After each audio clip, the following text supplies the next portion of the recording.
శుభకార్యాలకు పూజార్ల కోసం వెతుకుతున్నారా? పూజారీస్.com లో అతి తక్కువ ధరలకే పూజార్లను ముందే బుక్ చేసుకోండి. వెంటనే కాల్ చేయండి. నమస్తే అమ్మా. చెప్పురా. అమ్మా 2024లో మిథున రాశి వారికి ఎలా ఉండబోతోంది? మిథున రాశి అంటేనే జంట, జెమిని. ఎస్. ఇక్కడ ఇక్కడ ఇద్దరు అబ్బాయి అమ్మాయి ఇద్దరు ఉంటారు ఇందులో. అయితే మిథున రాశి దుస్వభావ రాశి. అంటే అర్థం ఏంటి? రెండు స్వభావాలు కలిగినటువంటి రాశిది. ఆడ మగ ఇద్దరు ఉంటారు కదా అందులో. అంటే Yes. దానిలో ఉండే నక్షత్రాలు ఏవైతే ఉన్నాయో మృగశిర, ఆరుద్ర, పునర్వసు. ఆరుద్ర ఎవరిది? ముఖ్యంగా సాంబశివుడి నక్షత్రం. అలాగే శ్రీరామచంద్రుడి నక్షత్రం పునర్వసు. అంటే ఒక గురు నక్షత్రం ఉంది. అందువల్ల ఏంటి అంటే వాళ్ళు ఎలా ఉంటారు? రాహు నక్షత్రం ఉంది, ధనిష్ మృగశిర ఉంది కాబట్టి కుజ నక్షత్రం ఉంది. వీళ్ళకి ద్విస్వభావంగా ఉంటారు. అంటే కొంచెం ఫికల్ మైండెడ్నెస్ ఉంటుంది. ఇప్పుడు ఈ 24 వచ్చినప్పుడు ఏమవుతుంది అంటే వీళ్ళకి గురువు వ్యయస్థితిలో ఉంటాడు. అంటే వీళ్ళ రాశికి సప్తమము 10వ స్థానం కాబట్టి, సప్తమం అంటే ఎవరు? భార్య లేదా భర్త లేదా వ్యాపారాలు ఇలాంటివన్నీ ఉంటాయి కదా. ఇవన్నీ వ్యయంలో పడ్డాయి అని అర్థం. అంటే వ్యయంలో పడ్డారంటే భార్య వెళ్ళిపోతుంది, భర్త వెళ్ళిపోతుంది అని కాదు అర్థం. అంటే జ్యోతిష్య భాషలో వ్యయస్థానము అని చెప్తాము. అయితే ఎందుకంటే ఆ ఫలితాలు సక్రమంగా ఉండవు. ఓకే. ఎప్పుడు చక్కగా ఆనందంగా ఉండే భార్యాభర్తలు కూడా ఈ 6 నెలలు చికాగ్గా ఉంటారు. ఏదో ఒక దానికి ఒక అసంతృప్తి ఉంటుంది వాళ్ళకి. ఏంటంటే ఏ పని చెప్పినా ఇద్దరికి ఇష్టం అనిపించదు. ఎంత మంచి సమఉజ్జీలుగా ఉన్నప్పటికీ కూడా ఏదో ఒక చిన్న చిన్న విషయాలకి డిస్టర్బెన్సెస్. ఏంటి నువ్వు ఇట్లా అన్నావు, నువ్వు అట్లా చేసావు, నువ్వు అక్కడికి వెళ్ళొచ్చు అని ఏదో మాటకి మాట విషయం పెద్ద లేకపోయినా కూడా అది పెద్దదవుతుంది. అది మూడో వ్యక్తి ఎంటర్ అవుతారు.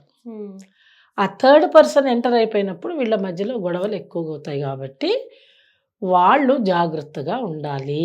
సో లాగద్దు, థర్డ్ పర్సన్ కి ఛాన్స్ ఇవ్వద్దు.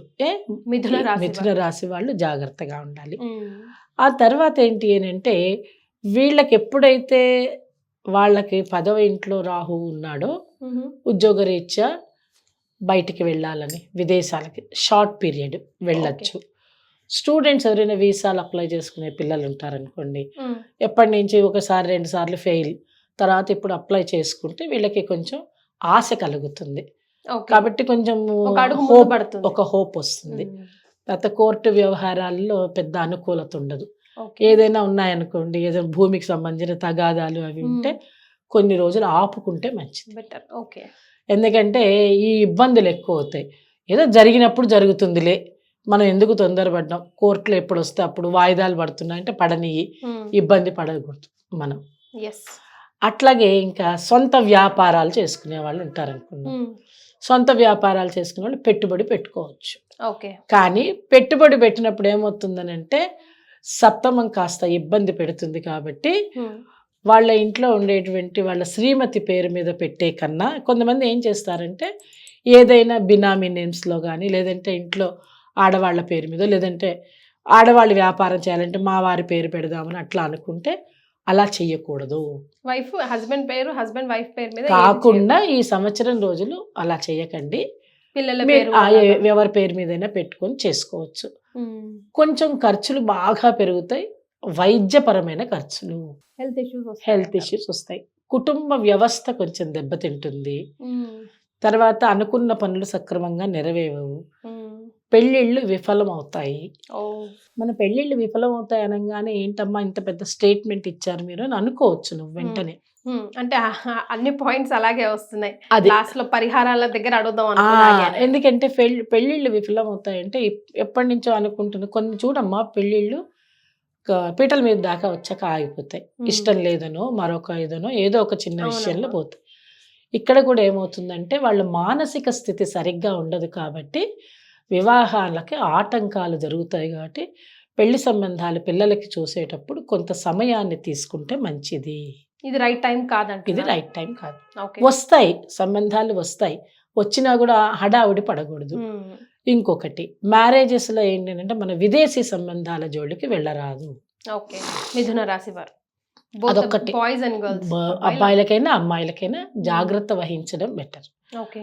మధ్యవర్తిత్వం జోలికి వెళ్ళకండి. ఎవరైనా మూడో వ్యక్తి మీకు చెప్పుడు మాటలు చెప్తే అవి విని కుటుంబాన్ని పాడు చేసుకోవద్దు. అంటే మనకి అనుకూలంగా లేవు గ్రహస్థితి అన్నప్పుడు జాగ్రత్తగా ఉంటే తప్పేముందమ్మా, నువ్వు చెప్పు కీర్తి. ఇప్పుడు మామూలుగా మనము అనుకూలత లేదు అని ఒక తట్టు పెద్దలు చెప్తున్నారు, శాస్త్రం చెప్తోంది, గ్రహస్థితి చెప్తున్నప్పుడు మనం జాగ్రత్త వహించాలి. అలాంటప్పుడు ఏం చేసుకోవాలి అని అంటే ఎక్కువగా వీళ్ళు పరిహారాల దిశలో వెళ్తుంటారు.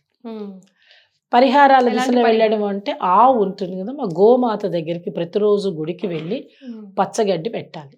ఓకే. అంటే మీకు ఇళ్ళ దగ్గరలో కనుక గుళ్ళు ఉండవు లేకపోతే ఆవులు ఉన్నాయంటే పచ్చగడ్డి పెట్టండి. గోగ్రాసం తప్పదు. ఏదో ఒకటి నువ్వులను లేకపోతే ఇంకేదోనో అలాంటివి ఏం పెట్టకండి. కొంతమంది మినువులు తీసుకెళ్ళి పెడతారు, కొంతమంది శనగలు తీసుకెళ్ళి పెడుతుంటారు. ఏది పడితే అది పెట్టి గోవులను మాత్రం ఇబ్బంది పెట్టకండి. అదే పచ్చగడ్డి తీసుకెళ్ళి పెట్టండి.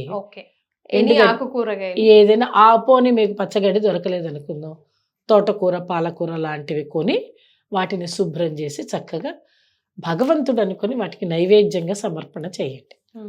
ఇంకొకటి, ఇది కుదరలేదు అంటే గణపతికి గరికెతో పూజ చెయ్యండి. ఎందువల్ల అంటే మన యొక్క ఇంట్లో ఉండే ఈతి బాధలన్నీ గరికెతో సమానం. మనకేం పెద్ద పెద్ద పోట్లాటలు ఉండవు కీర్తి, చిన్నవే కానీ అవి పెద్దవిగా కనిపిస్తాయి. అవే కుటుంబాలను విడగొట్టేస్తాయి. అందువల్ల మనం ఏం చేయాలంటే గణపతికి ఏం చేయాలి, గరికెతో పూజ చేయాలి. గకార గణపతి తెలుసా నీకు? లేదమ్మా. గకార గణపతి అంటాం మనం. ఆ గకార గణపతి కనుక స్తోత్రం చేసుకున్నట్టయితే మిథున రాశి వాళ్ళు మనకు దొరుకుతుందా అమ్మా? గకార గణపతి నెట్లో దొరుకుతాయి. ఆ గకార గణపతిని గనక చక్కగా ఆ స్తోత్రం పఠిస్తే ఆ స్తోత్రాన్ని గరికతోటి, ఏం కష్టమైన పని కాదమ్మా. పాపం వినాయకుడు డబ్బు ఏమి ఖర్చు పెట్టనివ్వడు, ఎందుకంటే గరిక ఎక్కడైనా దొరుకుతుందిగా. మరి గరిక తీసుకొచ్చి శుభ్రం చేసి కడిగి చక్కగా వినాయకుడు ఫోటో పెట్టుకొని గకార గణపతి చదువుతూ అది పెట్టిన తర్వాత ఇంత బెల్లం ఒక నైవేద్యం పెట్టండి చాలు. అది బిడ్డలకి పెట్టండి. అలా చేసుకుంటే కూడా మీకు ఈ యొక్క ఇంట్లో చికాకులు, ఈతి బాధలు, మనశ్శాంతి లేకపోవడాలు ఇవన్నీ తగ్గుతాయి. అనుకున్న పనులు చేసేటువంటి విషయాలన్నీ కూడా మీకు ఇబ్బంది లేకుండా అవుతుంది. సో మిథున రాశి వారికి ముఖ్యంగా ఎప్పుడైనా సరే వాళ్ళకి మొదటి 6 నెలలు పర్వాలేదండి, తర్వాత 6 నెలలే ఈ బాధలన్నీ వస్తాయి వ్యయానికి వచ్చినప్పుడు.